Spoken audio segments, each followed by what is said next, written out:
Saya mohon pemerintah turut hadir kembali. Jadi pada uang itu dihambur-hamburkan untuk bansos, pilpres, untuk makan siang, untuk ini, untuk itu, biaya pejabat ini, biaya itu, dikorupsi pejabat ini.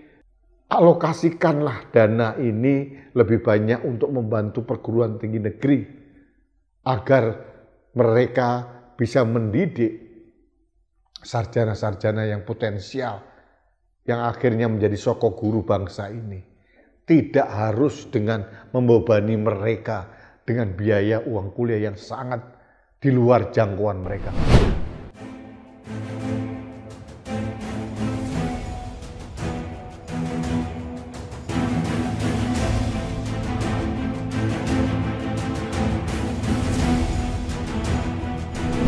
Halo sahabat Indonesia, kita bertemu kembali dalam Opini Rudi. Sahabat Indonesia, tanggal 2 Mei itu kita peringati sebagai Hari Pendidikan Nasional. Tapi ada yang miris di peringatan Hari Pendidikan Nasional 2 Mei 2024 ini. Karena para mahasiswa khususnya diberikan kado yang memberatkan, bukan kado yang meringankan, tapi kado yang memberatkan. Karena apa? Karena kenaikan namanya UKT, uang kuliah tunggal, di berbagai perguruan tinggi negeri. Naiknya gila-gilaan. Meskipun itu berdasarkan aturan dari Menteri Pendidikan Kebudayaan, Ristek dan Dikti, ada klaster-klaster prodi-prodi dengan kenaikan yang bervariasi, tapi tetap saja kenaikannya luar biasa.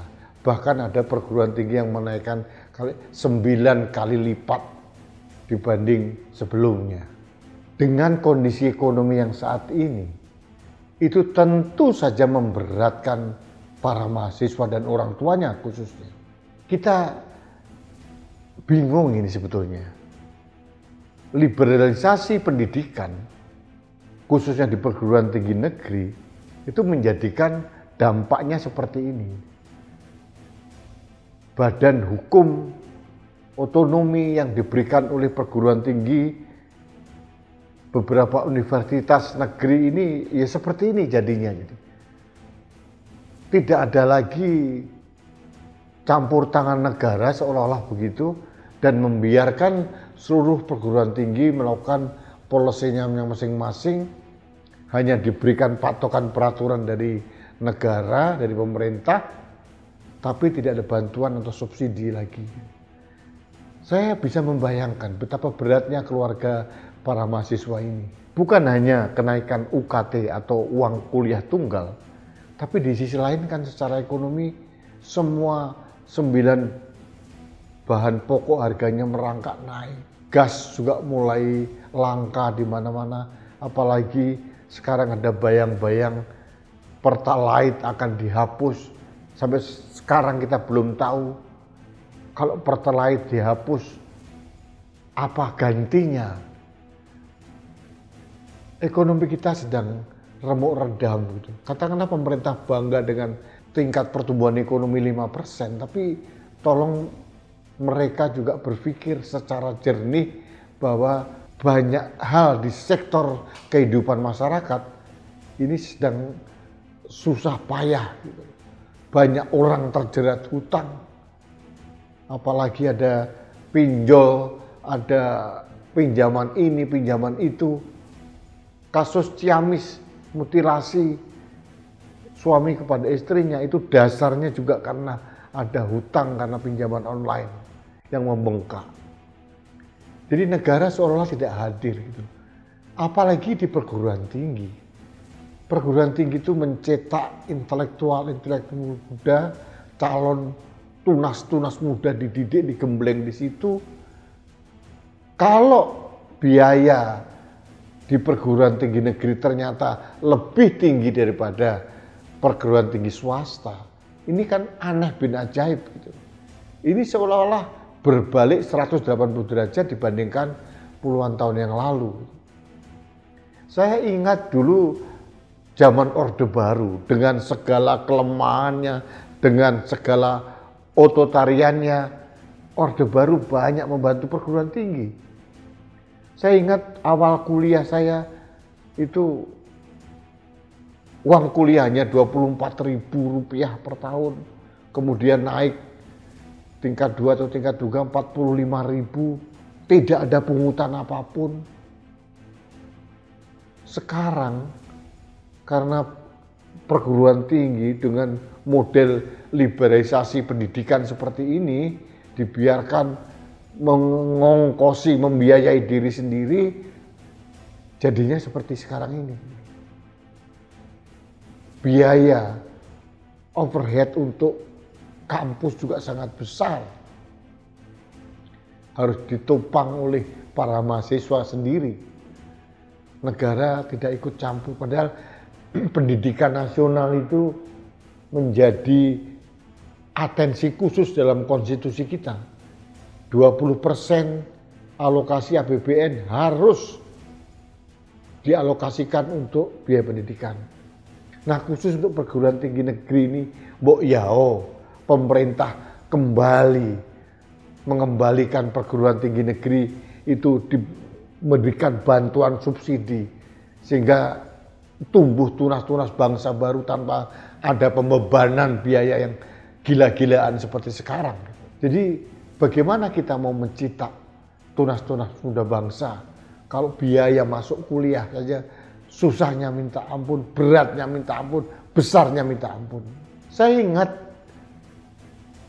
calon presiden Ganjar Pranowo pernah membuat satu wacana bahwa satu keluarga satu sarjana gratis dibiayai oleh negara. Ini untuk apa tujuannya? Agar salah satu anggota keluarga miskin ini bisa menjadi sarjana dan kemudian dia bisa bekerja kembali menghidupi keluarganya. Tidak perlu negara memberikan makan siang gratis yang akan dikorupsi di mana-mana. Cetaklah sarjana sebanyak mungkin, lapangan pekerjaan sebanyak mungkin, sehingga mereka bisa mandiri. Jangankan program sarjana gratis, untuk seluruh keluarga masuk agak kuliah aja susahnya minta ampun. Jadi menurut saya negara tidak boleh diam saja.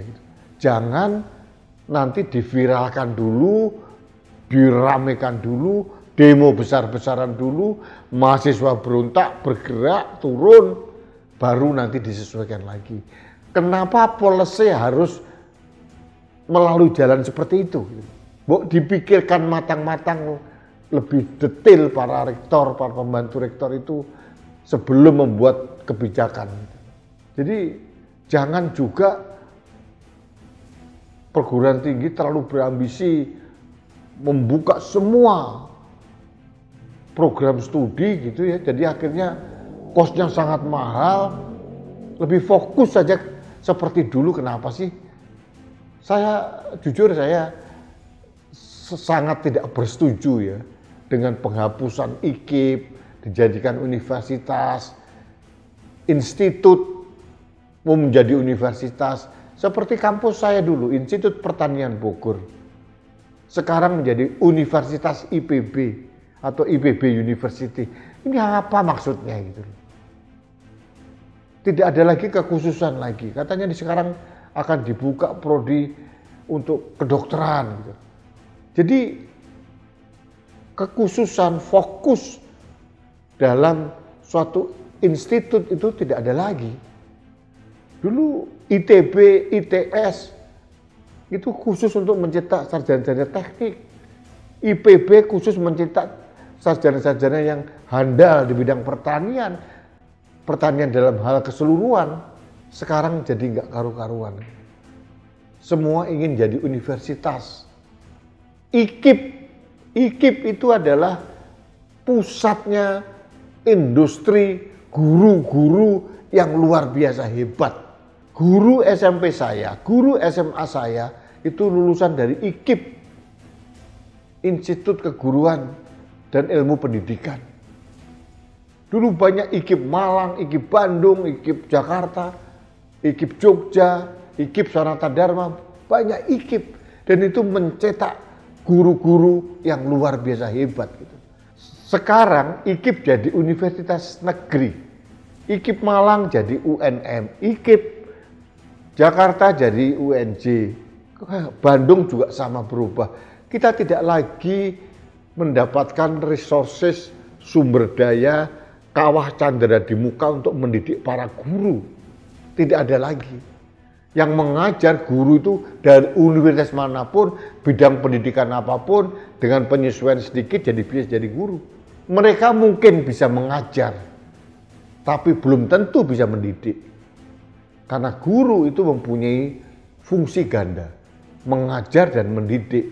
Kalau hanya sekedar transfer ilmu mungkin mereka bisa.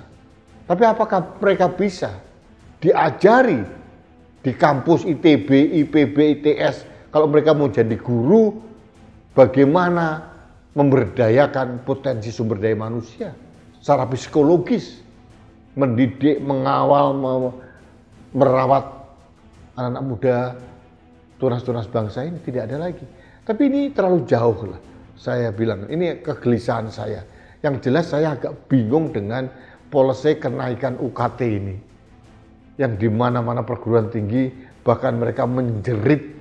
Di setiap perguruan tinggi selalu ada demonstrasi besar-besaran memprotes kenaikan uang kuliah tunggal ini. Saya mohon pemerintah turut hadir kembali. Daripada uang itu dihambur-hamburkan untuk bansos, pilpres, untuk makan siang, untuk ini, untuk itu, biaya pejabat ini, biaya itu, dikorupsi pejabat ini, alokasikanlah dana ini lebih banyak untuk membantu perguruan tinggi negeri agar mereka bisa mendidik sarjana-sarjana yang potensial, yang akhirnya menjadi sosok guru bangsa ini. Tidak harus dengan membebani mereka dengan biaya uang kuliah yang sangat di luar jangkauan mereka. Apalagi kondisi ekonomi sekarang sedang tidak baik-baik saja. Jadi sekali lagi ini empati saya kepada para mahasiswa yang menjadi korban kesemena-menaan para penguasa perguruan tinggi ini.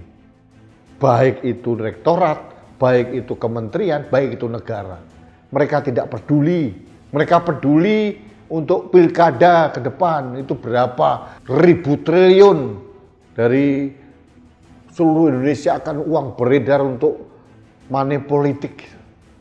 Tapi mereka lupa mendidik yang paling esensial, mendidik tunas bangsa. Perguruan tinggi, kampus itu adalah pusat manusia untuk dididik menjadi manusia yang berkualitas, berpikiran merdeka, sekaligus bisa mengajarkan kemandirian agar mereka nanti bisa membantu dirinya sendiri, membantu keluarganya, membantu masyarakat, dan membantu negara ini. Kalau dibebani dengan biaya-biaya yang sangat besar, yang di luar jangkauan mereka, di luar jangkauan dari keluarga mereka, ini bagi saya sangat tidak fair, sangat tidak adil bagi dunia pendidikan, khususnya di perguruan tinggi. Sekali lagi, saya bersama dengan para mahasiswa, berjuanglah terus, protes terus, jangan sampai kita menjadi korban kebijakan sepihak dari orang-orang yang memikirkan kemapanan diri sendiri dan akhirnya memberikan beban biaya UKT yang sangat tinggi kepada mahasiswa. Meskipun ada klaster-klasternya, tapi tetap itu membebani, memberatkan keluarga para mahasiswa. Itu saja yang ingin saya sampaikan kepada sahabat Indonesia. Mudah-mudahan suara saya didengar oleh Menteri Pendidikan Kebudayaan dan Ristek Dikti. Mudah-mudahan juga didengar oleh Dirjen Diktinya, didengar oleh para rektorat, untuk berempati. Mereka ini harusnya merangkul tunas-tunas muda di seluruh Indonesia. Saya dulu termasuk mahasiswa yang tersaring tanpa tes di IPB karena kemudahan dari negara dan dapat keringanan biaya yang luar biasa. Begitu mudah saya waktu itu masuk tes hanya karena prestasi di SMA, kemudian saya lolos tanpa tes di IPB. Sekarang saya melihat kemewahan itu tidak didapatkan lagi oleh anak-anak saya atau adik-adik saya mahasiswa. Ini harusnya menjadi bahan introspeksi diri kepada para pengelola perguruan tinggi, entah statusnya apa saya tidak peduli, tapi yang saya pedulikan adalah jangan membebani mahasiswa, jangan membebani keluarga mahasiswa. Biarkanlah mereka belajar di kampus masing-masing dengan beban yang tidak terlalu membebani keluarga mereka. Apalagi secara ekonomi kita juga tidak sedang baik-baik saja. Baiklah sahabat Indonesia, terima kasih Anda telah mengikuti Opini Rudy. Kita bertemu kembali dalam Opini Rudy selanjutnya. Salam satu Indonesia, salam Pancasila, salam pendidikan murah untuk Indonesia maju. Saya Rudy SK Mulya.